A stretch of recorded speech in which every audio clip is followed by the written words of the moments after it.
تو یہ دیکھیں کہ یہ غزوہ ہند، پھر اس کے ساتھ امام مہدی کا جو پہلا لشکر ہے اور لشکر کی جو آمد ہے وہ ساری کی ساری اس براعظم ایشیا کے اندر ہو رہی ہے۔ اچھا، اس براعظم ایشیا کی آپ کو ایک اور بات بتا دوں، یہ جو براعظم ایشیا ہے آپ کا اسی کے اندر ترکی بھی ہے، سیریا بھی ہے، اسرائیل بھی ہے، عراق بھی ہے، ایران بھی ہے، لیبیا بھی ہے، شام بھی ہے۔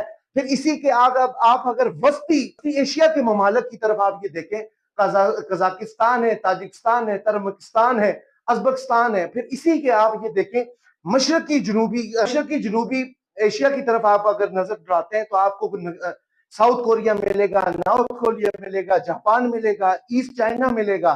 پھر جنوبی ایشیا کی طرف ہم نظر ڈراتے ہیں، یہ براعظم ایشیا ہے۔ جنوبی ایشیا کی طرف اس میں ہمیں سنگاپور ہے، فلپائن ہے، کمبوڈیا ہے، انڈونیشیا ہے، ملائیشیا ہے۔ اور پھر اسی طریقے سے یہ جو رشیا ہے، آپ یہ حساب لگائیں کہ 1,70,00,000 مربع کلومیٹر دنیا میں جو سب سے بڑا ملک ہے وہ رشیا ہے، جسے روس کہا جاتا ہے۔ 1,70,00,000 مربع کلومیٹر پر یہ پوری کی پورا جو ہے وہ اس کا جو ہے خط و خال پھیلا ہوا ہے۔ اس کا پھر اس کے ساتھ یہ دو براعظموں کو ٹچ کرتا ہے۔